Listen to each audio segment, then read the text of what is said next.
We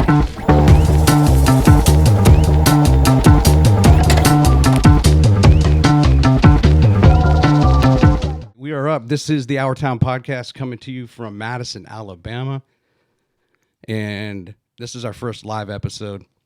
And the reason I wanted to do that is because Joe Carlucci, who has been on the podcast before in episodes 22 and 50, and 50 was quite recently. Yes. This is episode 58. Oh, wow. He just went off to Vegas and won again. But before I get into that, let me just do a quick couple shout outs because Sure. once we get into this conversation, I'm going to probably forget. Okay. So I'm wearing a Rocket City. This is from Foul Wow Design. And recently they won an event. Well, they got finished second in a event to benefit the Singing River Trail. It's kind of a launch tank event that they did over in Athens State University. And he won some money. And what Jonathan Fowler is going to do is create a passport system. So when they build the trail, which will be 250 miles, it's going to go from the northeast corner of Alabama, which is like Bridgeport, to the northwest corner of Alabama, the Shoals. And on its way, it'll kind of dip down and hit all these other counties. And so they're going to build like a little shop in each of the counties where it traverses. And he's going to sell like a passport thing for kids to get, put a sticker, stamp, all sticker. that type of thing. So That's shout out awesome. to Jonathan. And this is the Los Lunaticos hat. The Trash Pandas, which will start their season Thursday. Oh, wow.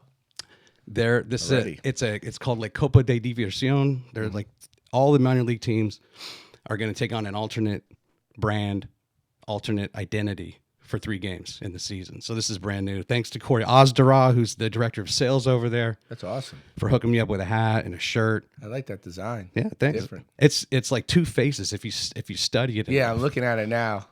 Well, I'm just going to introduce Joe now. He's excited to jump on, and there he is, and there's his hardware. So not only is Joe Carlucci here, who has been recently anointed Pizza Maker of the Year, and we're going to get into all of that. He brought his hardware. There's the regional aspect, the Southeast region, and he entered in the non-traditional. So I really wanted you on. Number one is this is an exclusive. This is your first interview from coming back from Vegas, and I highly appreciate that, Joe. And I appreciate you asking me again. You know, and this is when I do something. I haven't done something like this in a while where I'm using all my graphics, but because it's live. So, folks, if you've never checked out the podcast, we're going to roll through. This is going to be a side by side. Then I'm going to have a shot where that's just Joe right there, and then later we're going to do a little bit of a show and tell on the hardware you have, and then of course we always use video, pictures, and such, and we will roll through some of the footage that was taking place from the event. Okay. But number one, how you doing today? I'm good. You're tired, aren't you? It's been we got back and we were balls to the wall, packed, and I don't think it was much as the win as it was being closed half the week last week. And we didn't get into like 3 a.m. on Friday, and I didn't leave the restaurant until Friday at midnight. So I was almost up over 24 hours before because I didn't sleep on the plane.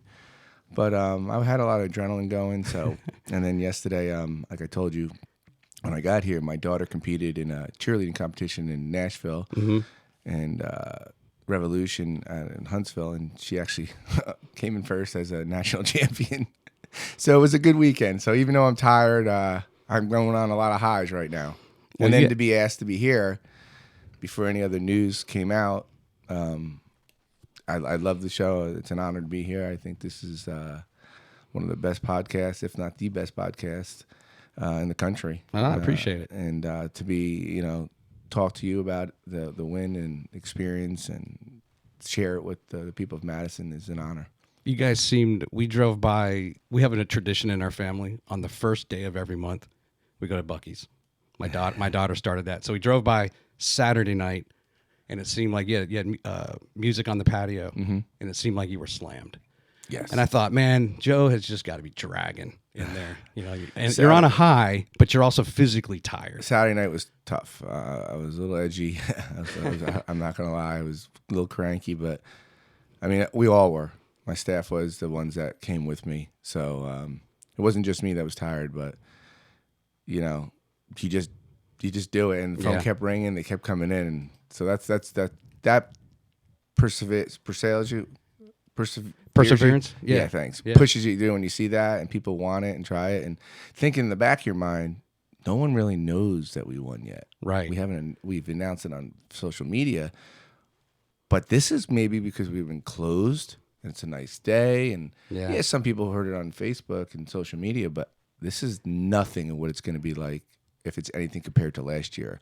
And last year I did not win Pizza Maker of the Year. That's right. You just won the traditional category, right? Yes. Now let me ask you this.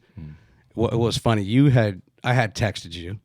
I feel like I'm somewhat in your, maybe not in your inner circle. No, but you're the inner. You're like a brother from another mother. You're extremely inner. Well, I appreciate it, but I wasn't sure. So you had told me, hey, don't say anything yet, but I just won. And then somewhere it got posted on Facebook, and it wasn't like the results, but someone had just posted, hey, I'm rooting for everybody, excited. And somebody who knew the results went ahead and commented and was like, holy cow, Joe, you won. I'd have to go dig it up. Yeah, because we kept it on a tight leash. You know, I still haven't made a personal post, which I'm going to do today. Yeah.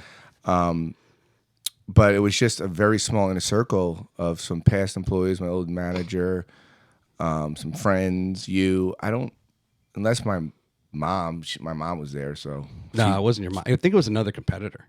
Okay, it might have been. Yeah, Okay. they knew. Yeah, they might be on the face. You know what I mean? That's why I was like, let's not post anything. Yeah. So were you more nervous going into the event?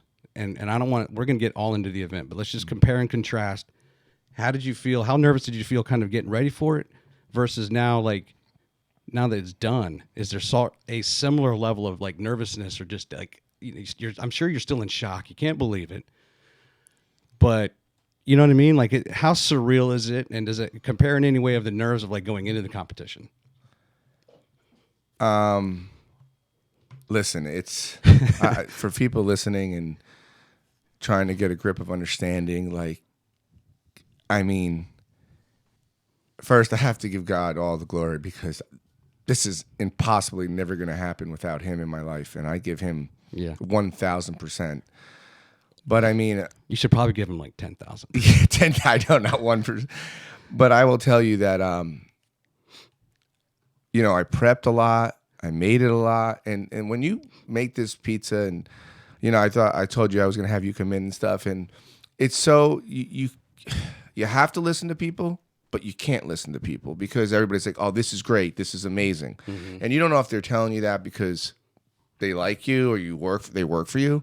And then you got people say, I don't like this. I don't like that. And you're like, okay, well, what do you like, Joe? What are you going for? Because if I take something away or I add something because you didn't like it, but you work for me or you're a family member or whatever, my best friend or my friends.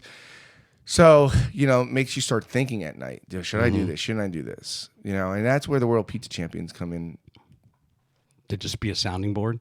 Well, you pick up the phone, you got over 50 plus members, say, I'm thinking about doing this. And they say, well, what's the flavor of profile? Does this combine with this? Do you have the salt and sweetness?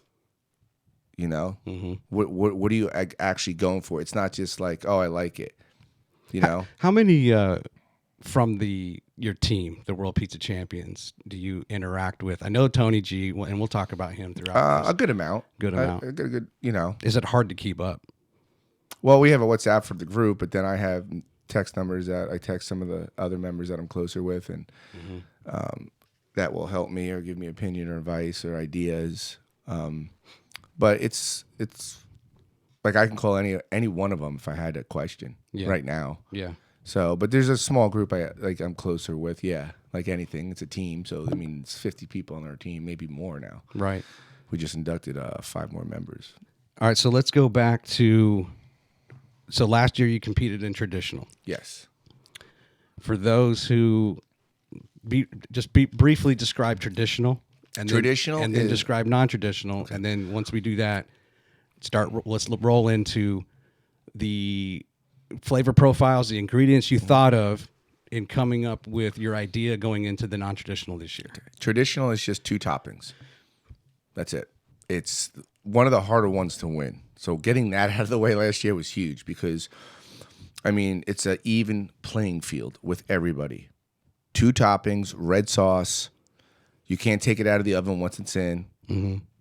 And when you say is cheese a singular type of cheese, or can it be cheese, multiple Yes, cheeses? it could be multiple cheeses, but just cheese, just with peppers, sausage. It could be different. Got it. But my belief in, watching over the years, talking to past judges, less is more. Our dough is incredible, and I like to have that shine more than having multiple toppings on any competition.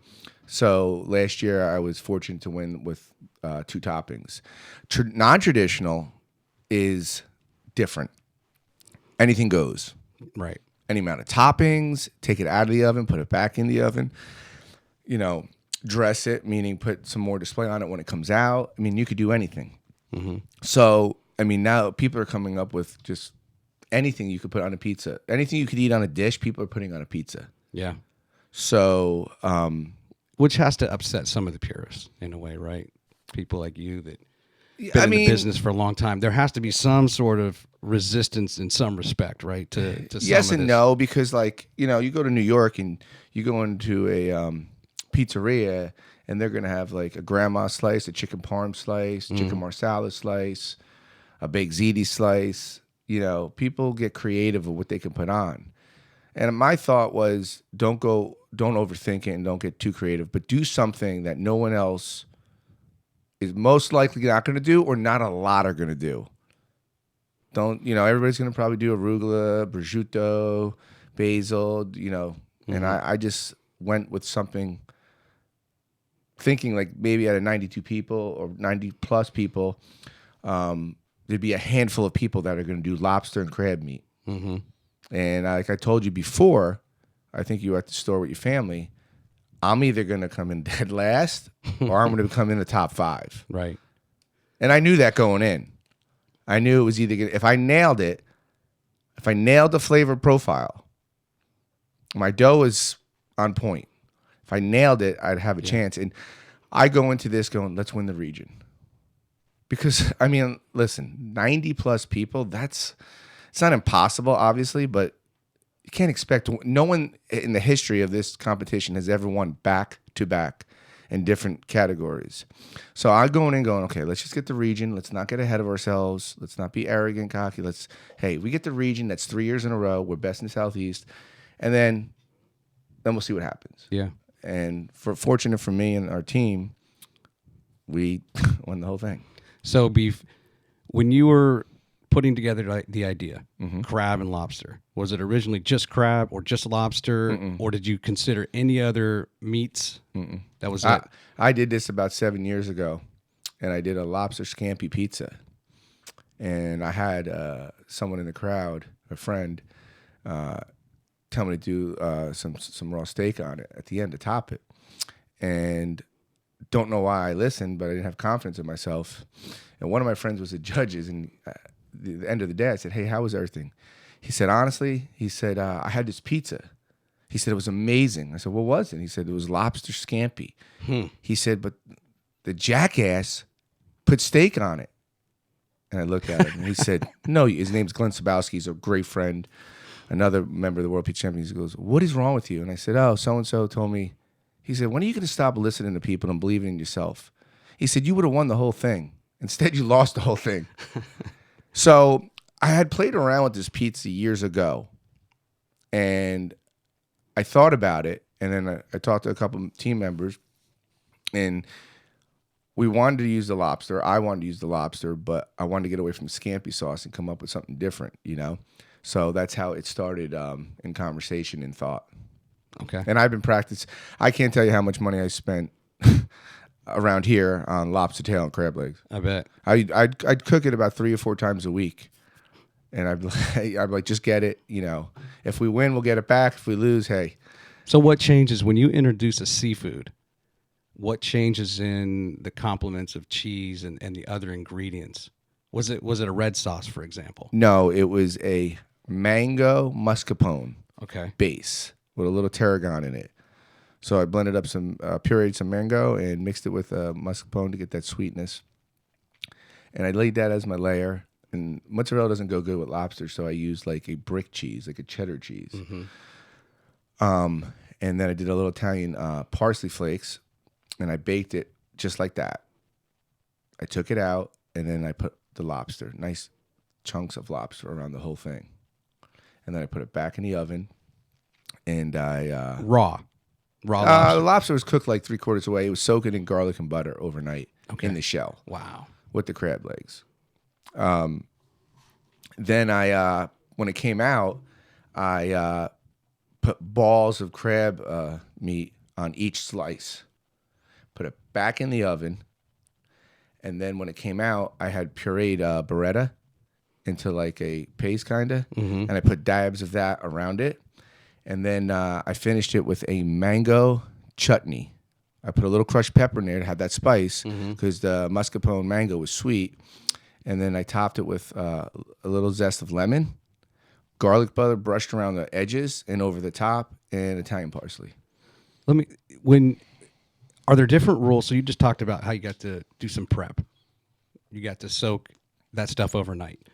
And in the traditional category, are you afforded the same opportunity? Yeah. Yeah, you Okay. could just bring your toppings, but only 2, Right. unless you're using the same topping. Okay. So there's nothing like, or are there, I can't remember, and we don't need to divert too much if there's competitions where you just show up and, there may be a secret ingredient. That or- was the pizza of the year. We could talk pizza maker of the year. That's that was what we that talk. Okay. We'll talk about that after that. Yeah. All right. So sounds like you knew what you were going to do. How many hours do you think you put into? You just talked about crab and lobster aren't cheap. You drove around and probably went somewhere. Hey, we're all out, Joe, and you're scrambling to go find available inventory. But how many hours do you think? And how many months back did you start? And then and how many hours you put in? I've been working on the dough for 6 months for the competition separate. And we'd make a little small batch, and I'd try the dough and taste the dough and see if there's flavor in it. I'd say back in January I started with this, writing down the ideas. First, it's like anything. You have to break it down. Mm-hmm. You have to research, and I had some friends that are, I'm very fortunate. They sent me like what goes with crab, what goes with lobster. So I tried like 8 to 15 different combos. Some of them were just horrible, and some of them I used like imitation crab meat just to get a taste, a feel. And then I'd say 6 or 7 weeks out, I figured out my pizza, the toppings, and then it's like, how do you make a mango mascarpone with not too much mango and not too much mascarpone? So it wasn't just I was buying lobster; I was buying cases of mascarpone, which isn't cheap, and fresh mangoes and blending them up. Too much, too little. Mm-hmm. You know what I mean? And then the chutney, the mango preserve, that's too sweet. What could we add? We blended up crushed pepper to make it even smaller in like a coffee grinder. And then, do we put lemon on it before or after? So it wasn't just the lobster. I was buying other things and trying it. And some of them were like, just, what are you doing? Like you almost start in your head, like this is never going to work. And who's on your taste test team? Do you, it's one thing for you to try something and whether or not you trust your own taste buds and whether or not something is good. But do you have I had my just people- staff, your staff? which is tough because I'm like, listen, be raw. Mm-hmm. Don't sit here and tell me you like it. And if you don't like it, don't tell me you don't like it because you don't like lobster. Like, I need raw. I need to tell you, you know what I mean? I was talking to my girlfriend a lot about it, and she's like, it sounds amazing.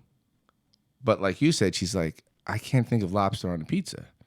And, years ago, I always said to Tony, like, no, it was last year, but years ago, I said to Tony, because I was in Pizza Maker of the Year last year, and I'm like, what do I do? I don't know. I'm getting freaked out about the secret ingredients. And he's like, just think of a dish that you do. Just think of any dish that you make. When they pull that secret ingredient, and that ingredient is in some kind of dish, make something like that. I said, oh, okay. He said, it's just food on pizza. So I explained that to my girlfriend, and she totally understood. And she's like, oh, okay, I see what you're saying. Like, you could put anything on pizza, whether you like it or not. But if you have a great dish, whether it's, a scampi dish, chicken marsala, a steak, if you do like a black and blue with gorgonzola. You can do anything if you do it right on a pizza, and it's going to taste good. It is. Because all it is bread. Right. So, It was hard because these guys that are trying my pizza that work for me, they're not food critics, and some of them like this, don't like this, but I was more or less like, do the flavors connect? Not if you like it or not, Right. because you might not like crab meat or lobster, but you might say, I don't like the taste of it because I don't like lobster, but these flavors come together. Mm-hmm. So that was a big thing. But at the end of the day, I gotta go with my gut and what I want to do. Yeah. How many years ago did you first compete? I've been competing since 2000. So the difference perhaps now is you may have thought that you had good dough back then in 2000, but fast forward 22 years later, I would think you're going into this somewhat confidently because dough is, your dough is going to be good. Well, listen, I thought I had good dough, and then I went to Tony's school, and it was the biggest eye opener ever. And that was in 2008. I went to his first school that he ever had in Manteca, California, and that was mind blowing. But now that you have that benefit of experience, you thought you had good dough. 2008. I understand it more now. Okay. I understand So you're not. I guess what I'm getting at is you're not nervous at all going into this about the state of your dough and whether or not it's going to work versus just I think I have a leg up because I take that dough to another level in the serious category. Mm-hmm. And the science, and that's what my teammate Derek Sanchez has taught me. He's out of Texas, and he's really opened my eyes about the other side of the science of it. And it's not something you learn overnight. It's hard to understand, especially for someone like me. But I get it, and that matters. Time, temperature, traveling with it, how the dough's going to react in your room, how the dough's going to react sitting out 6 hours before you compete. Yeah. Because you could have great dough, and then you get there, and they say you go, and your dough's not ready. Or if it's overproofed. I mean, There's a lot of variables. Everything has to come together. Sure. So let's switch gears now and let's talk about the team that went with you, because some of your staff went this time, first-time competitors. Mm-hmm. Let's talk about the travel, the logistics, and kind of who went along with you on this sojourn to Vegas. So my GM, Cameron Suggs, and the guy that makes my dough is a server. His name's Ethan. I can't pronounce his last name. He competed for the first time, and he did a great job. He I don't know where he placed, and he placed pretty high. He placed 32 out of 45, which that means nothing. I told him, I said, I placed dead last. Like you're focusing on the wrong thing. You keep saying you placed here, you placed there. There's pizza makers all over the country that been making pizzas for 20 years that won't get up there because it's nerve-wracking. So the fact that he got up there was great. I said, you're worrying about the wrong stuff. Yeah. Cameron didn't compete. She was the glue that kept us all together. I mean, if it wasn't for her, he wouldn't got half his stuff. Mm-hmm. She was kind of like getting everything for him, getting everything for me. She helped me prep while I was on stage running the World Pizza Games. So those two, worked together. She had him all set up. She had his chef coat ready. She had, she did a lot for him and for me. And it was a good experience for both of them. I think they got to see a different side of me and my world. And I didn't get to spend much time with them because I was working on stage with the games. So it was more or less, this is what I need from you today. Report back to me at the end of the night, and then we'll get together. I mean, it was a busy trip as far as what I had on my plate, not just competing, but running the games. So you were doing games before you competed and after? I had a 35-minute window to get off the stage, sprint to the other side, make my pizza, clean my area, and go back and finish judging. 35 minutes. Yeah, because I had someone covering me judging. We're doing larger stretch, and we need 4 people. And I was gone, so my friend's wife, who was helping out, tried to get up there. But, the people that organize this are like, where's Joe? Yeah. I got permission and all, but they're like, Yeah. because this is what they pay us for. They pay me my airfare, hotel, and they pay me to do the games. The world pizza champions. Yeah, so it's like you don't want to disrespect that, but you want to compete too, and know. So they understood, they appreciate it, and then I didn't stop. Somewhere on social media, someone had posted that when you were judging the stretch, and there's flour just goes everywhere. Oh, I was Right. covered. I was covered, and I'm allergic to flour, so Really? my eyes are red. You know, I had about 2 bottles of water the whole day, nothing to eat. I was dehydrated, cranky. Yeah. You know, and these people take it serious, man. This is their livelihood. So you got to be on point with these guys. They're paying money to enter these competitions. And whether they win or lose, they can go back and advertise that their pizza place competed in the World Pizza Game international competition. So you got to, like, it means a lot, not just to win, but just to compete. That's I was explaining to Ethan, like, you're focusing on, like, we were in the airport and he's like calculating everybody's score and saying, hey, I came on the average. I'm like, dude, who cares if you came in last? Like, you did great. You got up there. I'm proud of you. Yeah. You're focusing on the wrong thing. You know, get the experience out, because people focus too much on the place you come in. And yeah, I know I won and I can say that, but listen, if I focused on the place I came in 20 years ago or 10 years ago or 5 years ago, I would have stopped competing. Yeah. I came in last more times than I've won. And that got me not going home going, am I really a good pizza guy? Because, you know, these judges said this and I didn't win. No. I mean, you have to take it like what it's an honor. I mean, no one's ever done what I've done. And it took a lot of hard work and humbling experiences and understanding, because, you know, everybody goes in thinking they have the best. And for that day, I had the best. It doesn't mean today I'm the best. That's the way I look at it. That day, everything worked out for me. I executed everything I had to. Sure. But I take this way, way more serious than a lot of competitors get there. Like, I am extremely, I don't even know the word, like, on my pizzas, on my dough, on my toppings. Like, it took me 34 minutes to make 2 pizzas, okay? Wow. Yeah, I had 35 minutes. I ran over my time, but I had to make sure. I said, Cameron, is this right? And I had a teammate from New York. He owns Goodfellows. They have a pizza school.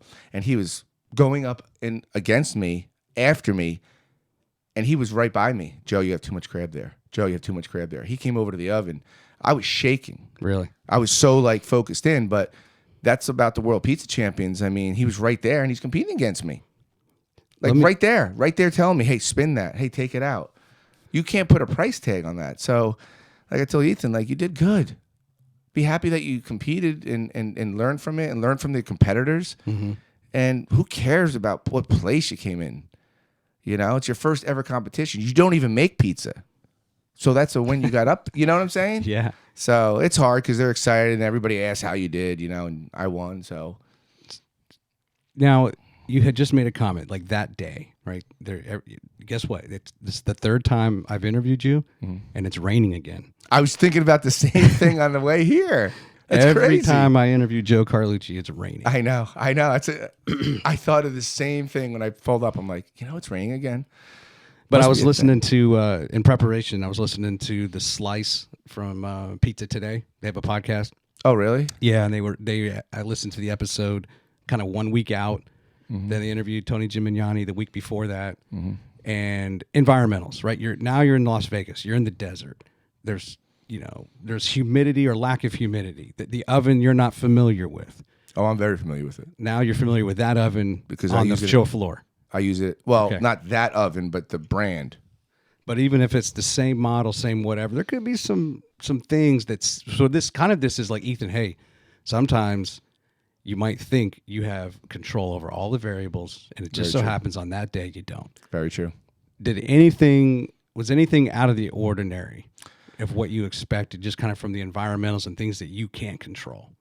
No, because I've competed over 100 times in my life, and I could tell you that everything from being in Italy, out in 95-degree weather with Tony in Naples, and my dough sitting out, to the oven being too hot, I've seen it. So on that end, like when they asked me, what temp do you want? And I turned to my friend and he said, you know, you want it lowered. Get the water out of there. I said, I want it 550. And it was 565. So, you know, it's a big temp difference. So we opened the oven and lowered it and waited 5 minutes, like little things like that. Because I'll be honest, I went blank on some things and I had people in my ear. I didn't just win this alone. This was absolutely 1,000% a team effort. And if you watch the interview, Tony is the biggest part of that. But, luckily for me, there wasn't too many variables, other than the oven. And you have to be careful because, like, a friend of mine was competing and he put his pie in the oven. Oh, somebody put their pie in. They said, "You're up next." And then this guy other put his pie in, and he was supposed to put it in at that temp, so it kind of messed him up. He had to pull it back out, and the competitor's like, "I'm sorry." He's like, "No, it's not your fault. Hey, we're all trying to compete here." Because, they have over 95 people competing, 90, whatever it is. So they're trying to get people in. They have different ovens, but if me and you use the same oven, and you cook at 550, I cook at 525, you're on the middle shelf, I'm on top, and they get confused. You just have to be ready for anything to happen. Okay. So you have that 35-minute window. Let's now dive into you're coming off the stage. You've got 35 minutes on the non-traditional, and you get into the pizza making. Cameron just hands me she did everything for me behind the stage. She had it all laid out. I had a list, which most people don't, because I practice so much and my ADHD, I'll forget, of which step to go 1, 2, 3, 4, 5. Because in the moment you're going to forget. And I had everything. Because I know myself. I get overexcited, even me being, doing this a lot. So I just said I have to hit every single step. And I had Cameron was there. No, Cameron wasn't there. She was taking pictures for me. But my friend from Goodfellows was there. And he's like, "You forgot that." Really? Yeah. Oh, I almost forgot to put the mango preserved chutney on. Just nervous? Were you? But what made you nervous, you think? I think I knew it was like 1 in a million, but I wanted it so bad this year. Just because so much going on with the store, and there's so much, the financial strain at the back of the store now that we're running into, because we're great. It's just the nervousness of the new store. Yeah. Bigger, just everything on the plate. And, I wanted this one. Like I wanted it really bad, but I knew also it's like I kept telling my girlfriend, I'm like, listen, she couldn't make it and I wish she was there. I was like, everybody's like, "Oh, I knew you were going to win." I'm like, I don't say that. Like, I don't think I'm going to win. This is hard. I mean, the fact that I won last year, like I told you, I was like, this can never happen again. This is like 90 of the best pizza makers across the country and the world. But I guess, like, I want it for myself because I don't have the most self-confidence to, like, know that last year wasn't a fluke. Like, It just wasn't one and done. Yeah. So it's a little, like, proving to myself you belong up there because, yeah, I won last year, and it was close last year. This year, we'll show the scores here in a second. It wasn't close, which, I forgot to ask you, in the non-traditional, does everybody still have to use the same crust, or someone can go tavern, someone can go deep dish? Some people soak it in butter. Really? They roll their dough in butter. There's a place. He actually won best of the best this year, but they've won like multiple years, different people from the place, and they roll it and they do something with the butter. They boil it and then they dip the dough in it and let it sit. So anything goes. Okay. So do you also think that the fact that you had to come off stage and you had this compressed amount of time, does that just kind of elevate the other feelings of stress you have? If you didn't have to do the judging and you had kind of all day to prep and to get yourself into a zone. For some reason, I'm just great under pressure. Okay.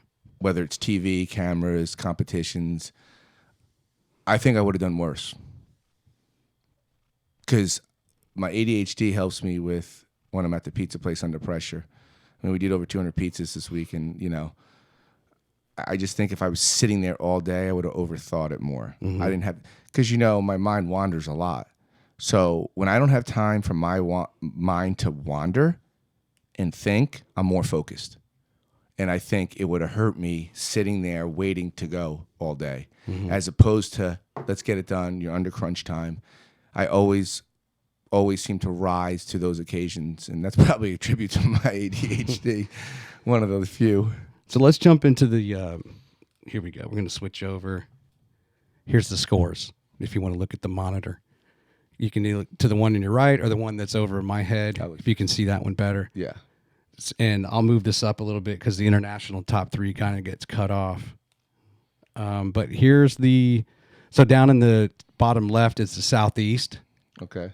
And what we I don't remember if we talked about this before we went live or not, but not only did nobody get 30, but other than you, no one even hit 29. Oh, I didn't know that. And you had made a comment before, I think we went live, that in previous years it was much, much closer. But in this case, you won by a pretty comfortable margin. Yeah, it's always been 0.4, 0.3, 0.7. I mean, my Southeast was significant. And then Michael Vakin. Pull the mic over. Michael Vakin? Yeah. He's a teammate of mine. He's brilliant. Pizza guy. Brilliant. Where's he based out of? Vegas. Okay. They're opening a shop in California. Is he going head-to-head with Tony out there? No, it's in Dante Point somewhere. Okay. And he came up to me and gave me the biggest hug and was so happy for me. And he actually wants to come out here. Yeah. I mean, he's super talented on another level.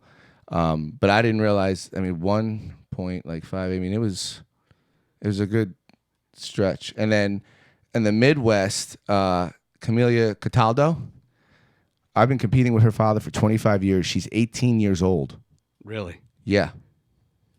Yeah. Okay, and she finished, where is she? Oh, Carmela Cataldo. Yeah. Midwest top 3, got it. Far right. Yep. Okay. And her sister won traditional. Wow. How old is the sister? No, she's 20. I'm sorry. Her sister's 18. Oh, my gosh. Best family you ever meet. If you're ever in Indiana, Antonio's.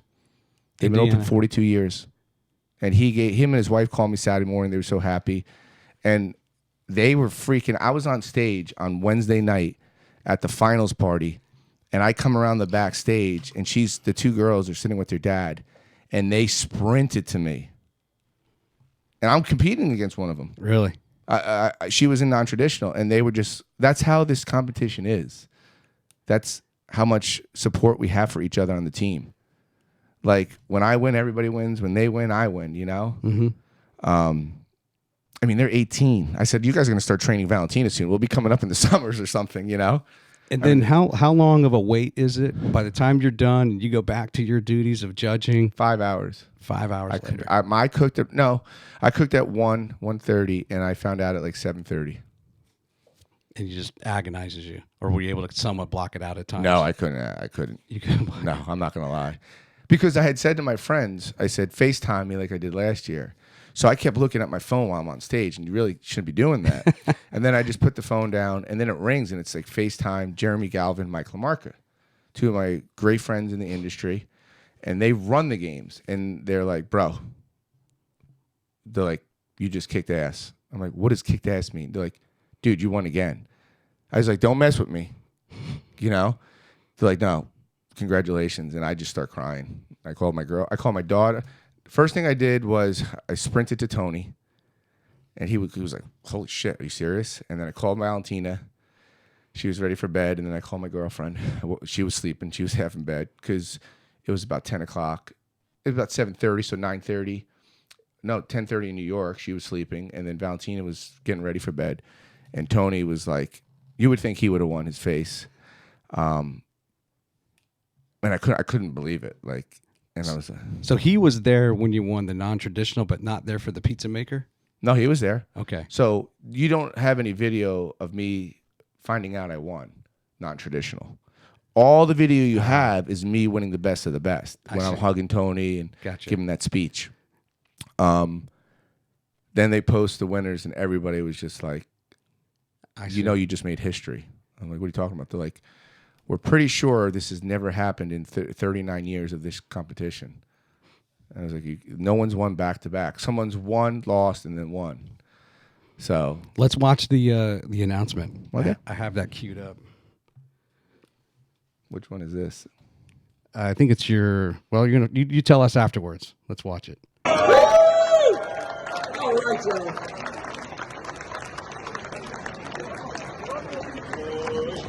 And in first place for Pizza Maker of the Year 2023, Joe Carlucci! Woo! Oh my God!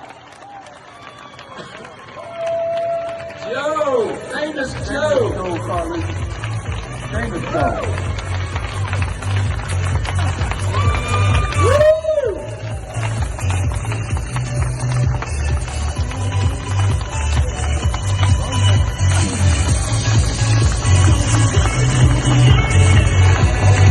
Joe, congratulations, man.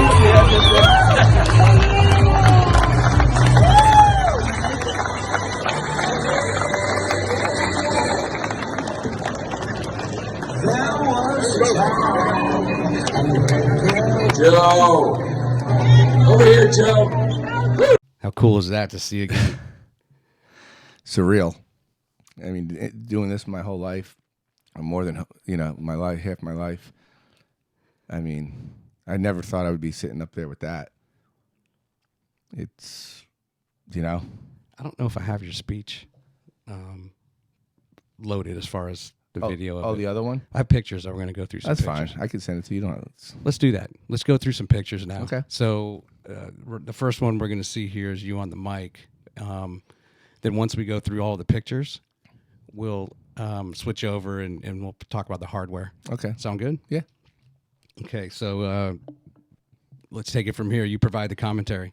So basically, this is the best of the best, where the non-traditional one, the first round against 92 people, is blind. It's a blind taste test.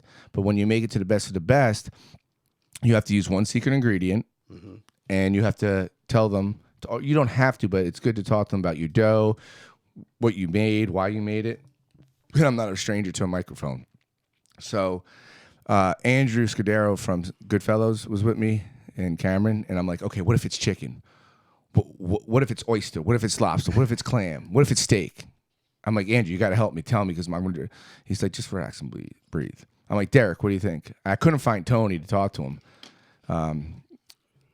And they're like, just calm down. I'm like, I hope it's not something stupid hard, because for best of the best, it was lobster, Brussels sprouts, and goat cheese. And so next year I have to use 3 secret ingredients.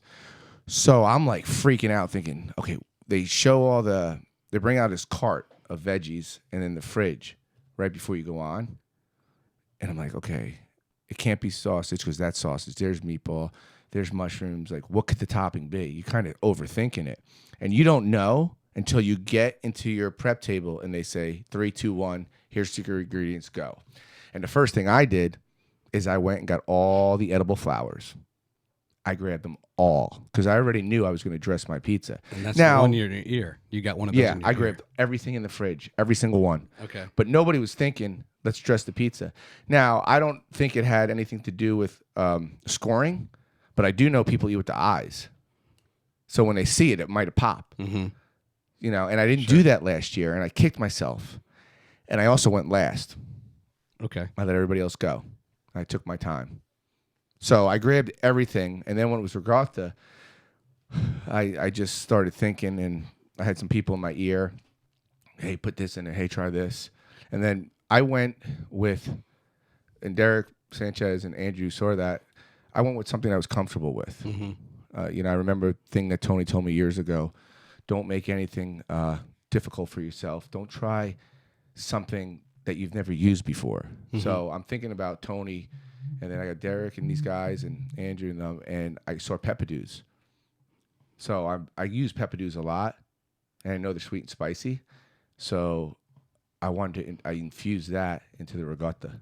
So now I'm using the regatta, but I'm not just plopping it on. I'm actually using it, and I made it a little sweeter with a little honey in there. And I wanted to do a very simple pie. So I was thinking about my last year's pie, sweet and spicy. So I grabbed some sausage and some supersod because they didn't have spicy sausage, and I diced up the supersod and mixed it in the raw sausage so it had sweet and spicy. And it was a very simple pie. They had no arugula that I could see at the time, so I grabbed spinach and Corto olive oil, and I put a little black pepper and oil in it, and I chiffonized it real small so it'd have a little bite to it, but also gave that little pop of the color. I mean, very simple. I let the dough do the work. You know what I mean? So I didn't overthink it. You have an assistant that helps you get things, and he was like helping me taste things, and my hands were like shaking, you know. That's truly best of the best in that scenario, right? When you're in the Pizza Maker of the Year, where you're having to react based on the unknowns. Yeah. I mean, it's not easy, even if you do this every day. And so Are you putting? Is this now this is non-traditional. You have to make 2 pies. okay? One that they look at, and one that you want them to eat. So, you know, I had about a pound of crab. I spent like $500 on just lobster and crab meat. So I knew one that I really put the toppings out evenly and dispersed them good. And I also knew that the other one didn't have to have as much because they were just going to look at it and look at the crust. So I knew which one I wanted to go in the back. And then the guys on Pizza Master, that oven's amazing. They're helping me. They're going, that's the winner. Don't use that one. And my crust was on point. You know, Derek's in the back. Take it out, put it on the screen 10 seconds, and put it back in. Like he was telling me, like literally telling me that. So I did that. And then when I looked at both of them, I knew which one. And I did something, you know, because when we were home, Cameron and Ethan were like, and even Colin, they were like, I didn't get any chutney. I didn't get any of this. So I still had to put the bread on. I still had to put the chutney on. Mm-hmm. So I said to them, and you might have a picture of the one. I said, can I cut it and then put the topping on? Like, you could do anything you want. No one's ever done that. Oh, I think I do see you with the scissors later. Yeah. So I did that. So every topping got a slice of everything. There it is. I have it. Okay, yeah. So I'm trying to get every slice with everything on it. Does that make sense? Yeah. Usually you present the whole pizza not cut yet. But I was like, if I do that, I'm going to put too much or I'm going to put too little. Let me cut it and let me visually see that. Because I've said to you a million times, I can't visualize the store being empty and putting equipment in. I can't visualize this. Yeah. So I'm like, you know, and I had Andrew Scudera in my ear. Joe, you missed that. Joe, get there. You know what I'm saying? So That's a pretty cool approach. yeah. So I used the scissors so they wouldn't crush the crust in the beginning. And is that something that's fairly common? Yeah. Oh, when you Okay. do like pizza Romano, pizza in the pan, some people do it. I mean, it's not realistic when you're having 100 pizzas come out. You have to, you know. Now, what's he saying to you? Oh, that's John Gutenkantz. He's a good friend, old friend. He's the MC. Okay. He keeps, you know, introducing people, asking the toppings, telling the crowd. There's TVs above his head that people can see what you're doing, but he's just basically emceeing the thing, moving on. And are there different heats or were there waves? I mean, you had said there was 90 to 100 people. Was it 10 ovens and there's 10 per hour? How does this work? There was about 6 ovens, wood-fired, gas, electric ovens. So everyone's going at the same time? Yeah. Wow. And they're going, and once it goes in the oven, you clean your area, and someone else goes. And they start at 8 in the morning, finish at 4. I mean, it's a lot. It's a big competition as far as, you know, getting the competitors in, you know, and some people are competing for the first time and they don't know, you know, like kind of like how Ethan was. Let's see. Let's get a part of these pictures is just for you to highlight. We're gonna make a reel, You know, a nice one. For example, like this shot, like kind of who these people are that are with you. This guy to the guy with the glasses To your left. they have places up in Chicago, and last year he was instrumental in my win. Really? Calmed me down, coaching me through, and same thing this year. And I pulled him aside after, and I said, I could not win without you. Thank you so much. He said, no, I didn't do it. I said, yeah, you did a lot. He'd be like, too much, Joe. Like when I was right there, because, you know, he's like, Joe. And then I had garlic on the white pie that won best of the best, and I totally forgot about it. He's like, get some garlic and chop it up. And I'm slicing. He's like, chop it up, Joe.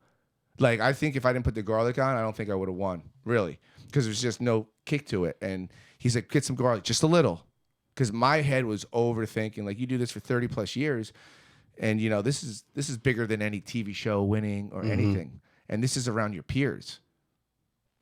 What about the guy on your right? His brother. That's his brother. Yeah, and he told me when I was done, he's like, you won. I'm like, everybody. He's like, no, you won. There's no way you didn't. He's like, you won last year, but you definitely won. I watched your pie. I saw all the pies. He's like, it's not even close. I'm telling you, you won. He said, I've judged before. I'm telling you. And no one is allowed to sample anything that you're they making are. it. Yeah. So the judges only get a little slice, and then the rest go to the crowd. Okay. After the judges have done their thing. Well, you cut it, you hand it to them, you pick which ones you want to give. Okay. Let's keep rolling here. There's the scissors. We saw that one. Let me, my thing's jammed here. All right. So here it's not. This is the judges. Yeah. Let me go up. So. Hold on. My screen is stuck. Come on. There you are. Now you're talking to the judges. Mm-hmm. And the MC is helping you with that? Yeah. He's asked me how old my dough is, what's in it, what's on the pie. And you can't really see it, but you see the guy in the end with the bald head in the back? Yeah. When I got to him, he said, it's burning my mouth. And I was like, great. I put too much fucking super sod. And I'm like, I'm sorry. He's like, no, I love it. I love that. And so I was a little worried about him. And then they looked underneath it. And then the last guy came up to me, or my mom, and he said, your pie was amazing.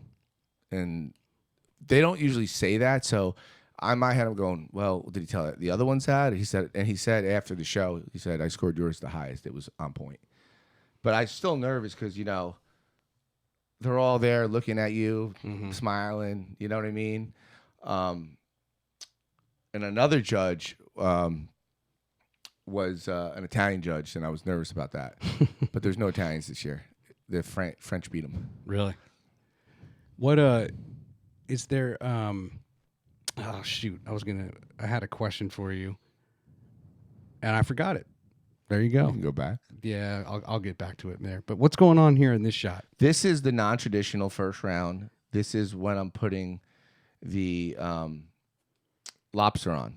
See, I had to make two at the same time. Yeah. So the brush is the garlic butter that I drizzled on, and that's the brick cheese and mozzarella in the back, and then I'm putting the lobster all over it as much as I could, disperse it evenly. And I actually brought a peel from home. Really? Mm-hmm. I know what question I was going to ask you. Mm-hmm. Instruct us that are not familiar. The judges, what categories are they? How are they judging your pizza? I think there's 7 or 8. I think categories: flavor, taste, presentation, crust. I don't know the other 3 off the top of my head. Okay. But what they do in non-traditional. Okay, so this is still non-traditional. There's 4 judges. They take the highest score and the lowest score, and they average it together so you get 3 scores. Okay. Try to make it fair if you have like a real low or a real high. Out, yeah. They combine them, and then on the finals, I think they do the highest and the lowest. They throw away. I'm not sure. I haven't found out, but at this point, I really don't care how they do it. I did save the index card, and I'm gonna frame it with everything. Oh, the green one, where you wrote down what it is? No, the one that tells you for best of the best what place I came in. Oh, really? Yeah, like they just wrote it on an index card and they gave it to me after, where it says I had first. So this is the very beginning. Yeah, it You're took just me like starting 15 minutes to stretch out 2 doughs. I have a total different approach, than when I do it at the store.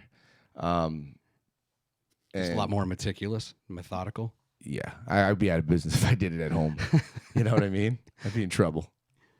All right, let me keep now we're switching back over to the. So after the pizza was made, there's a couple pictures where I had some vegetables, but I didn't have anything really green. So I found a bag of arugula, and there was a screen that we put, a rectangle screen that we put the pizza on. Okay. And then I put the flowers over it. My girlfriend had bought me this beautiful board, and I brought it there, and I was going to use it to present. And then like a wooden board. Yeah, she picked out a great one. But then I find out is to make, and I understand it. You could only use what's behind where you're cooking, so it's fair across the board. So if I would have used her board, someone could have said, "Well, he had an advantage." Well, I had no advantage here. I just used A screen. my head and said, I'm going to do something, whether it helps or not, I'm going to present it more. So I couldn't use her board because they thought it might be unfair. So he's like, you could dress it up, you could put flowers, you could do whatever you want, but it has to be from wherever all the competitors are competing. So if the competitors want to do it, they can get it. Okay. Does that make sense? Yeah. Which I get. I understand. I wasn't happy with it. Does that in any way, if it's raised on a screen like that, does that in any way ensure that not enough humidity is trapped in? Or Well, that's what we do at the store too. yeah. It gets the moisture out, so you get that crunch. Because where's the moisture go when it's on a wooden peel? Nowhere. Yeah. So here, the guy that's standing up right in front of me is Scott from Scott's Pizza Tours. He does pizza tours all over New York City, and he knows he's not a pizza maker, but he knows more about pizza than 99% of the world who make pizza. Very high standards, and him judging me was good. It was scary, but he's an extremely knowledgeable, great person. And he judged me last year, and he loved my dough, and my dough is better this year than it was last year. And way better. Remind me, I don't know if you mentioned this or not. At this point, where are you in the presentation of the 90 plus competitors? What number were you? Do you know where you're presenting it to the judges? No, well, this is the best of the best. Oh, that's the best of the best. You don't see the judges on blind taste. Okay, gotcha. I was number 8, but I don't know if I went number 8. I see. That was my number. But this is the only time you get to present it in front of the judges. This is the best of the best. That's an interview with, I don't know who it was. Someone's talking and you're just talking to the camera. Yeah, I had a lot of people asking me to do interviews about the win Pizza Today. Yeah. What it meant and how I felt about everything. I mean, this is like not winning the Super Bowl. This is like winning the World Cup. Oh, I bet. It's so hard. I mean, I'm almost happy I don't have to compete, Tell me about this award. This is one of the representatives of Pizza Master. That's the Southeast region. We've won that 3 years in a row. So 3 years ago, I did sausage and pepper dude. Didn't win with it. Derek and a couple other people, you put a little too much cheese on it. I said, okay. So next year, I made the same pizza, made my dough better, and I put less, and it was on point. And those are both traditional. When you competed before. Yes. Southeast. But all 3 are best in the Southeast. Right. Okay. Which still is significant. If I didn't come home with this, in my eyes, we could say 3 years in a row, we have the best pizza in the Southeast. When I lost Best Pizza in Alabama with the Farmers Association 2 years ago, I have the magazine clip and I look at just to remember that. Yeah. You know what I mean? Motivation. Yeah. Right there in your bathroom mirror. Yeah. And this is one of the guys. He works for Mariforne. It's one of the other ovens I have, and he used to work for Pizza Master, and he was instrumental. He works on the ovens. He helps me with the temp. I mean, the guy was huge. He's like, huge, literally and figuratively. Yeah, just great guys. Yeah. Like, He's like screen it, move it, don't get it off the screen, because you're there and you're looking at it, and you're staring at it. And I've made over 1 million pizzas in my life probably, and I'm like dumbfounded on this one. I'm like Stevie Wonder. You know what I'm saying? Yeah. Is he like 6'5"? He's a big dude. I'm 5'9.5". He might be. Okay. Let me just skip forward a little bit. I sent you a whole bunch.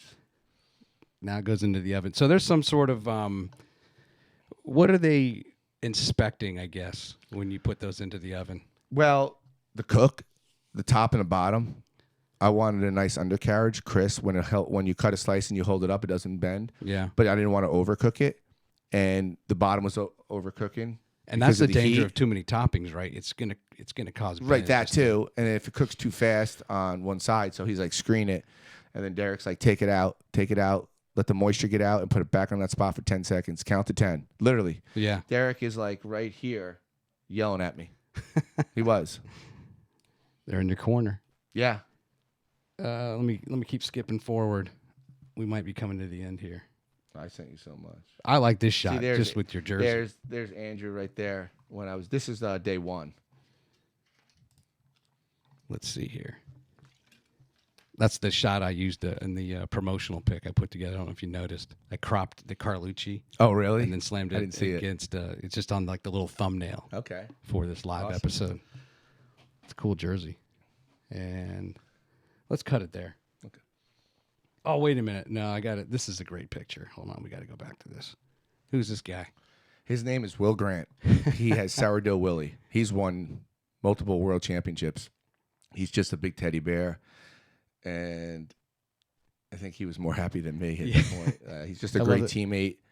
He calls me an OG, and he said, I remember watching you 15 years ago, and he always tells me it's an honor to be a part with you. I mean, he makes me feel like I'm the Beatles, this guy. And he's super talented. He has a school in Seattle, Washington, I think. Okay. And he's won in Italy. He's won here. He's on another level, and he was like, he couldn't be more excited. My whole team, the World Pizza Champions, were like, I mean, it was so nice to have him right there for me. That someone needs to frame that picture. I know. The look on your face. He was kissing me on the lips. He was just hugging me, kissing me. Yeah, it was a huge win for all of us.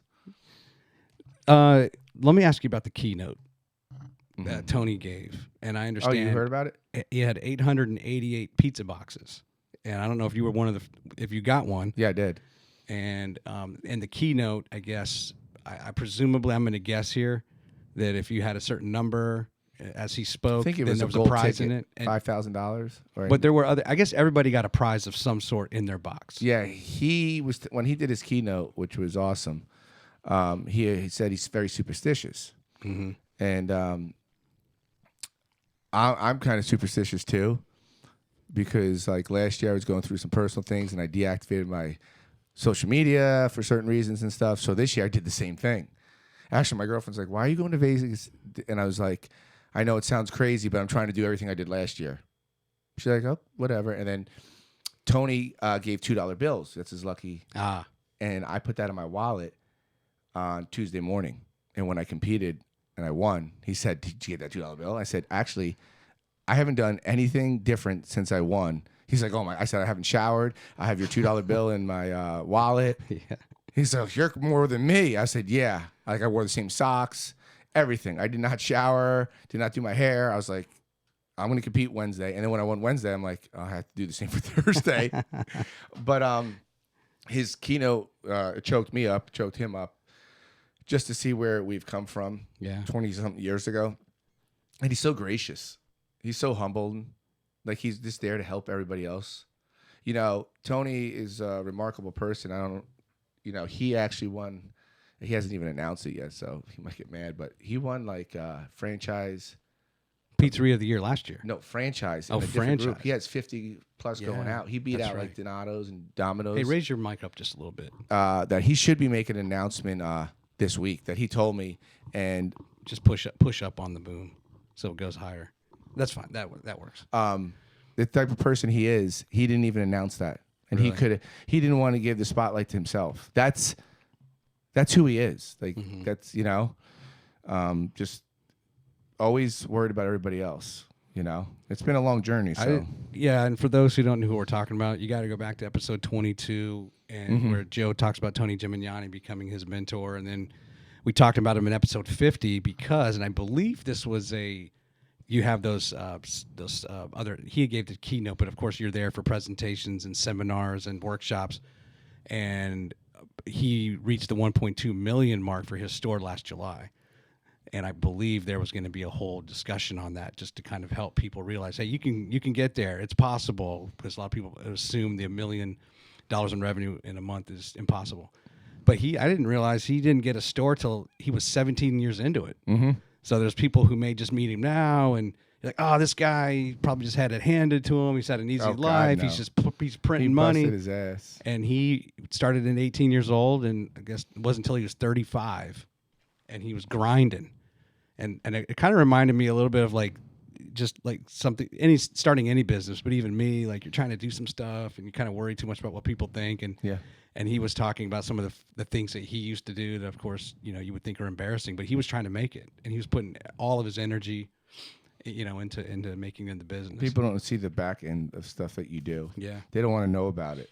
And then when you get these accomplishments and the success, they think you were just handed it. And there's a grind. I mean, there's a sacrifice from friendships, relationships, birthdays, weddings, family events. You have to be on a different level mentally to do it, because you're going to get knocked down. You're going to have critics, and you can't worry about that. You just have to have your vision and stick with it. What kind of hug did Valentina give you when she got to see you? Last night. She didn't even know I was coming. Oh, to Nashville? Yeah, and she was excited. She told me she has a present for me winning. I said, don't give it to me yet. Just don't worry about that. You just focus right now on what you have to do. And she killed it on stage. She killed it. She's great under pressure. But she was super excited. She's like, when I called her, she's like, do I have to go to school tomorrow? Can you call the principal? I was like, I don't think the principal's going to let you not go to school because your dad won best pizza in the world. I said, I don't think that would be good on my part. So you still have to go to school. She's like, okay. Anything that. That's funny, man. Let's do a quick update on the store, if you don't mind, just on when you think you might open. It's almost done. It will be done at the end of this week. Okay. But, the next process, there's no timeline with the city of Huntsville as far as getting it annexed, zoning, and liquor transfer. I don't know. It could be September, October. Could be earlier. Yeah. That's just we're in a standstill, but we still have to. Now we have to start decorating the inside. The floors are getting done next week, and you got to combine. Once the floors are done, you'll really like it. And then, with these 2 wins, we haven't even touched the surface. If it was like that last year, but I mean, Pizza Maker of the Year it's just a. I mean, I never thought I would be even competing there. Yeah. The non-traditional, I'll be honest, I was happy. I was like, all right, if I don't win best of best, Pizza Maker of the Year. Yeah. And then back of me is like, no, you want to get this over with. You don't want to go to the World Series twice and lose. Yeah. Mm-hmm. And I was like, the girl that I competed against, Cataldo, she made a killer pie. And it was between me and her. But I didn't know the significance of the scoring, how much of it was. But, we haven't scratched the surface right now, and you're the only one we've done an interview with. We're trying to set it up, but supposedly the weather and tornadoes coming this week. I don't know why they can't come out or what they're doing, but they'll come out. I know they will. We actually can advertise that we have the best pizza in the world in Alabama for 2 years in a row. And next year I want you to come. I'll even pay for your trip. Oh, I want to go. I want you to go. I mean, that's another hard one. I was telling my wife, I've been to a lot of shows. Going to a pizza show and just trying all the samples. It's a different experience, yeah. And it's there's a lot of pizza junkies and groupies that people love it, and I feel like for 3 days I'm like a different person there. Mm-hmm. Not because everybody knows me, and not because everybody's like, oh, you're a champion. It's just a different feel. It's like, you're in your element. Yeah, and you get you can relate. They can relate to you with customers or staff, and how you can get better with your staff. Mm-hmm. What I did now, and our pizza will not be allowed to go, and we're going to do a certain amount. I put a bullseye on my staff and myself, because when the press comes out, when people watch this, they're going to be like, oh, it's the best in the world. So any kind of mess up, any kind of cold pizza or anything wrong, it's a good and a bad. Right. So Paul Cataldo, his daughter, who came in second to me, he has won this. And he called me. He's like, first of all, I would not do your lobster pizza, do a special event, because it's not going to sit well to go. And 2, you're going to have to charge like $65. If you do the one that you won Pizza Maker of the Year, do a limited amount or don't make it to go. And when someone says why, say, listen, I want to give you the same quality that I gave those judges. Now, if it sits on the oven for 15 minutes or 20, then you go to Publix. Then you got to go home. The time you get home and eat that pizza, you're going to be like, 1-star review. This is not a world champion pizza, overrated. So I want you to experience it. It might piss people off. Yeah. And if they want to write a 1-star that I won't sell it to them, let them. But no one can write a 1-star saying that this pizza was horrible because they got it and it was cold or whatnot. Let them experience it like the judges did. And that made sense to me. You know what I mean? I was like, you know what? That's a good idea. I didn't do that last year, and I didn't know how to handle it. I have one of my teammates coming in next Monday. His name's Lee Hunsinger, and he's a consultant. He's working on our Detroit and Sicilian. He's going to upgrade that. His restaurants in Texas do anywhere from $25,000 to $30,000 a night. Wow. Yeah, and so he's coming in. I spoke to Tony, and I said, when I open, would you come? I'll hire. He's like, you don't have to hire me. He's like, just tell me the dates. I said, when I know the dates, he said, I absolutely would come. So if I can get him here for one night opening or whatever, he said, whatever I can do to help, he would come in. I was going to give you that suggestion, even though I'm sure you've already gone down that path where maybe it just, when it works for everybody's calendar, you have him come out, as many of your World Pizza team have a grand opening. No, we already set it up. I have different times of them coming in. Good. Because right now we're trying to staff a pizza guy is hard. I'm going to do it right. Listen, everything's in God's hands. This win is in God's hands. My life is in God's hands. Ever since God's been driving my bus the last 3 years, it's been on the right route. So if it does take longer, who knows? Maybe a lot of Sundays in the summer, me and you will be sitting in a new place having a beer and eating pizza, and no one in there yet. But that's okay because I know it's going to come. I'm trying to take that approach. Just like I went into this wanting to win so bad, but I was also very, like I told you, I'm like, man, to do that again, it's hard. And then to top it off, a Pizza Maker of the Year, and then to find out no one's done it. And my mom was there, my niece was there, so my mom has never really known my world in the pizza. So for her to come and just see that, she knows Tony. She met him 10 years ago. He remembered her.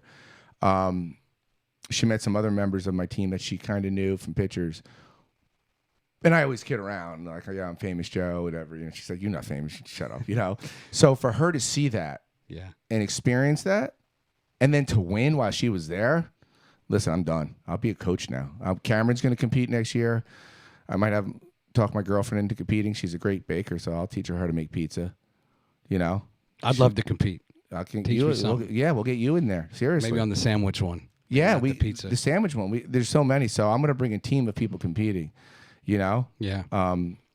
My only ask, I'll look at the camera, Tony Gimignani, I want to interview you because I love your story. And, he's so gracious. He would do it. He's such, I'm telling you, I would not be sitting here. And I know you can't put that speech up. It's long. But I had a lot of people message me. Best speech ever, humbling. Yeah. And I don't think I would have won. And this is not a knock on anyone, but I think moving here 15 years ago changed my life. Yeah. In a better way. Sure. From meeting Joe Moore. He was there. He was happy for me. Actually, I forgot to order cheese, and I met him at the parking lot, and he gave me 3 cases. I got to pay him back today.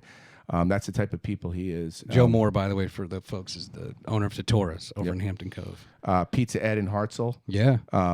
He was going to get me a case of cheese. He was there. He was super happy. He's a great guy. But I don't think, someone at the show, my friend said, your story has to be told because of the first podcast. And, when I got up there, I was choked up, obviously, because I was in shock. I still don't believe it, Well, let's show the hardware. Okay. I'm going to switch over. Look, I've got a different camera angle, so why don't you pull those, and you can see yourself over there in that monitor as well. So this is named after... Get behind the mic a little bit. This is named after Pat Bruno. This is Pizza Maker of the Year. I'm going to try to zoom in. So next year, my name will be on a big showcase, like trophy showcase. Every year you win, they have the name from the winner prior. Pizza Maker of the Year. And, you look at it every year, and you're like, yeah, that would be nice. And I'm like, I'm not in that class yet. Tony's on there. Yeah. Not a lot of people are on there. So... it's prestigious. Yeah, to hang all this up. And then this is the regional. We have 3 of these for Southeast, which I'm still proud of that much. And then this is like the one last year, but it's for non-traditional. So I've won traditional, non-traditional. If I didn't win Pizza Maker of the Year, I was going back for Pan next year. Maybe they just give me best of the best. Maybe they just give me Pizza Maker of the Year if I keep winning all, no one's ever done that. I wanted to get that, but I'll take this win and run away, not walk away.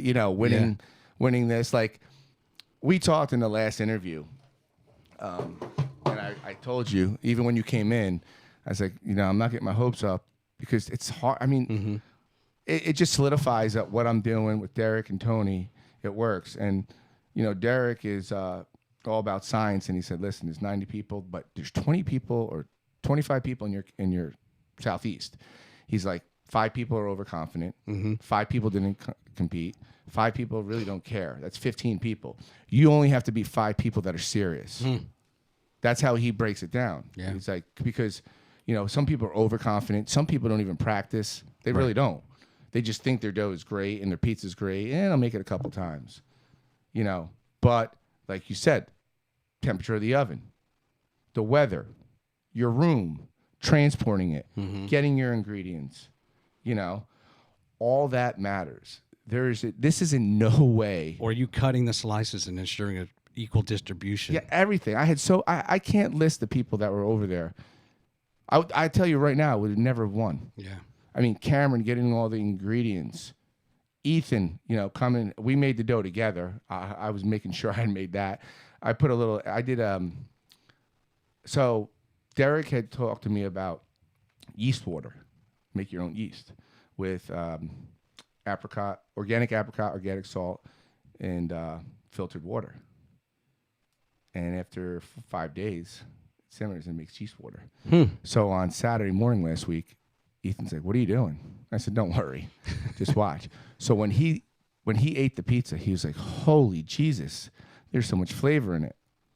And I said, There you go. "I'm not going to show you everything yet, kid." You know what I'm saying? Yeah. There's certain tricks, but transporting it, we transported it in a carry-on. Cameron bought like 30 of those blue ice pack things, and once we got to the hotel, I can't really. I'll tell you after, what my process is. Right. But I didn't take a cooler. Ethan took a cooler. And then I didn't tell you this. When we got to the airport, I called my girlfriend and I'm like, "They lost my luggage." She's like, "Oh my God." No way. But I said, "Don't worry." She's like, "What are you going to, you need me to," she was on top of it. "You need clothes?" I said, "Honestly, I don't need anything." She said, "Why?" I said, "Because my dough made it." So I was very lucky. There you go. Because if my dough, I got it an hour later, it went to Texas. And if my dough would have went to Texas and then back to Vegas, who knows what would have happened. But when that carry-on came out, I was like, "I'm fine. I don't care. Right. We'll figure it out." And then we had to wait 6 hours to get into our hotel. So I'm getting more stuff on ice because I don't want the dough to blow up, So that was I was like, "Here we go. This is not going to be a good trip." But I didn't care about the clothes because these airlines. Sure. But as soon as we got there, I opened it and my dough was ice. Like it didn't move because it was so cold. So I was like, "Okay, we're fine. Let's just figure out what we're going to do." They're tired. They're like, "What? Can we just go to our room?" I'm like, "No." Like I was on game face from Sunday till Thursday because once I won, I was like, "This is not over." Last year, I think I was in awe, and I don't think, I was focused this year to win best of best. Like I had a plan. I didn't have a plan. I went first. 3 people went after me. I said, "I'm going to go last this year." And my buddy, who's the MC, is like, "How long is it going to take?" I'm like, 45 minutes. He's like, 45 minutes? I said, "Oh." He's like, "Make it 40. I'm like, "Okay."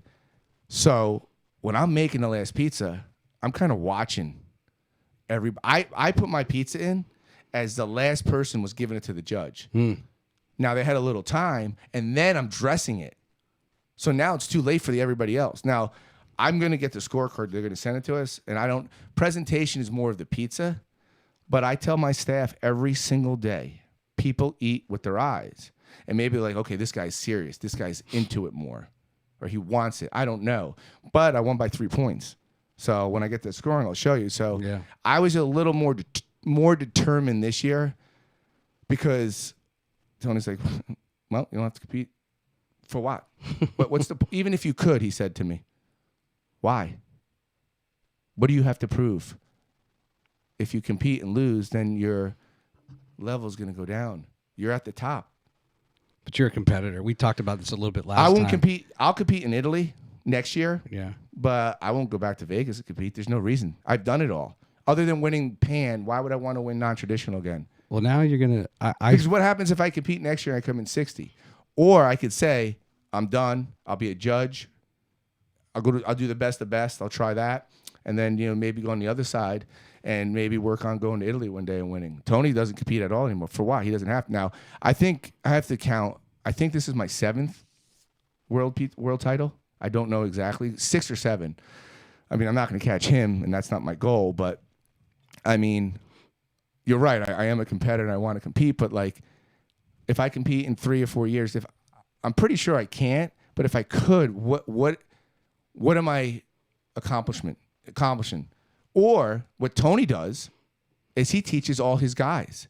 So every year, maybe I make this to where, Troy, you're coming next year. My girlfriend, Cameron, Ethan, another pizza guy. Hey, we're going to have a competition within our store, and whoever wins traditional and non-traditional will compete next year in Vegas, free trip. Mm-hmm. So now I'm showing what I know, teaching them with the new employees, giving them incentive. And my friend in Staten Island at Goodfellows has a pizza school. It's a week-long course. And I said, I'm too busy. I'm trying to get serious people. Maybe I can link up with you and we can send people to you because Tony closed his school. He's like, whatever you need. He does one-on-one for a week. Just one student a week. That's all he does. And let them teach him and then bring him back to me. But that's my next goal is, because if, let's say, you or Ethan or whoever compete and win, well, that's just like me winning. Yeah. Now, some people are like, I'm going to go open a pizzeria. Good luck. Have fun. Here's my recipe. Yeah. It's not just that. But I think I want to get into that being the coach side. Yeah, I mean, like I was saying before, and I actually was thinking about this the other day. I went on a run, and I haven't done I was like, man, I haven't done anything competitive in a while. I just want to do like a half marathon or something just to show up. And I love the aspect of going somewhere to pick up your packet. And you've got your number, and you have to sleep on it, and you have to think about whatever. Yeah, could be anything. But and now the reason I wanted to do live, it gives me a rush. Like it's I used to do stuff live, and it's hard. It's hard. There's a lot of moving parts, and a lot can go wrong. Maybe something's gone wrong. I don't know, but it pushes me in a way to just put myself out there and do things that are uncomfortable, and I like to do that kind of stuff because it just makes me better. Yeah, I mean, I totally agree. And like going to Italy would be a whole nother different version. Sure. And I don't think I'm gonna go sweep them there, but I mean, starting that and trying that. You have to have an edge in your own business. You have to get something that wakes you up, and you have to have a competitiveness in you. You have to. Right. If not, you're gonna fail. And that's what thrives me and keeps me going. I'm not gonna stop just because I won. I don't even like saying I'm the best. I just don't. I don't believe in that. I believe in empowering the people that made you get there, because let's be realistic. If my crew didn't come, if my teammates from the World Pizza Champions didn't help me, I wouldn't be sitting here with you. Yeah. I'm very realistic. I know what I can do, and I know what people around me can do and help me. And, I don't know if anybody's mentioned this to you, but I think the timing of opening your new store, expanding your staff, the trust that you're putting into Ethan and Cameron and others, if you've matured, right, and you've become more wise as a business owner. But I think that they kind of needed to see you in that element with that fraternity of the World's Pizza Champs. Absolutely. To have more respect for who you are versus just kind of, you have a successful restaurant, but every now and then it's really awesome when someone can see, oh my gosh, like I didn't realize Joe is this big, this well known, this respected. I won't mention. One of them sent me a long text and said that to thank you. I got to see, what you mean to the pizza industry and your teammates, and how big this thing is, because I talk about it, and I talk about my teammates and Tony, and you're talking about it, this, and even he replied back to you and said, I'd love to meet you sometime. It's my whole life. It's they were all there, most of them, when I hit rock bottom, and Tony never gave up on me. So them to understand and respect that, it's not just like a pizza show. Oh, we're gonna go walk around, go to Vegas. No, I mean, I'm probably the only person that goes to Vegas and wins money, not by the competitions, because I don't spend it. Yeah. I don't go out. I'm past all that. I'm getting room service or something. But I hope and feel and think that they did, and I learned that from Tony, because years ago when he stopped competing, he would be bringing all his staff. Yeah. And he has a place in Vegas, they would compete, and when they won, or if they won, I would see how he reacted like he won. And most of them have left to go on to bigger things. Really? His right-hand person, Laura Meyer, just opened a place in Berkeley. Oh, Pizza that's right. Alla Laura. Yeah. Let me tell you, she is one of the most brilliant pizza makers in the world. She's won in Italy and in here. Like, she is on a completely another level Really? than I could ever want to be. Yeah, super talented. And she left Tony after like 20 years, I think. Really? But he's like a baseball team in a minor leagues, like he's major, and he keeps producing them. Gotcha. Farm And then- system. Yeah, and then when they go out on their own, he's happy for them. Sure. You know? It's only made him better all along the way. Yeah, and that just speaks volume of who he is and the team. I mean, we donated as a World Pizza Champions 51,000 plus to Make-A-Wish. Mike Bosch from Andolina's Pizza is nothing short of brilliant. You got to look him up. He's got like 6 locations in Tulsa, Oklahoma. He's the president of the World Pizza Champions. And I can pick the phone up and call him. The vice president, Nick Boaz, has like a dozen stores in Pittsburgh. He's in the Penguin Stadium, the Steelers. He's about to be in Penn State. These guys are like business gurus, like on another level that I can't even imagine. And I have the ability to call them anytime. I spent a little time with Mike. He was doing seminars, and he was the keynote speaker last year. And I said to him, Mike, I can never do what you do. I said, he's like, yeah, but you're a founding member and you did this. I said, I know my role. And now that I have Cameron, I said, listen, can she be the liaison for the social media? I just got my profile on the site because of me. He's like, whatever you need. I said, no, I don't want to hold up the team because it's like 50 plus members. And that's a lot of work when you're dealing with adults, you know, and Mike and that's Tony. Tony knew that we couldn't get the team to where it is without putting the right people. Like, I'm not on the board. I have no business being on the board. Those people are smarter, sharper, and I'll do whatever I can for the team. But these guys are brilliant. And I have the ability in this new place to call them or ask them to come in. And there's no price tag. There's no failing. If I call Mike and I'm like, Mike, I've never done this. I'm in trouble. This is how big it is. Or Tony or Nick. It's not just Tony anymore. You know, Mike's places are, he has a gelato place. He has I think he has a steak place, a bar. He has a pizzeria. He has a commissary for everything. And Nick's place is seat over 100 plus. And they're doing high volume. And I don't have any pride. Guys, what am I doing wrong? What should we do? Okay, Joe, back up. How can I fail? The only way this place would ever fail is if I get ignorant. And I'm not ignorant and I'm not self-centered anymore. Maybe sometimes. But you know what I mean? Like, so as scared as I am, the World Pizza Champions won't let me because there's so many people on that team that I can call. And I didn't have that. We weren't as big 15 years ago. And to top it all off, I myself had too much pride thinking, I know everything. I'm from New York. What do I know? You're from here. Right. I can care less where I'm from. In that speech, I said, I'm from the South. Sure. I was a New Yorker. Our town. Our town. It's figurative. Well, Joe, let's wrap it up. Yes. Any final shout outs or any final thoughts? So for the best of the best pizza, we were thinking like, what do we call it? Right? We had no idea. And I know you wanted a pizza of your own. And maybe that will come down the road. But this pizza was for our town, was for Madison. And the pizza maker of the year that we're going to put on the menu is going to be called Our Town. Oh, yeah. Because of you. Well, now, thank you.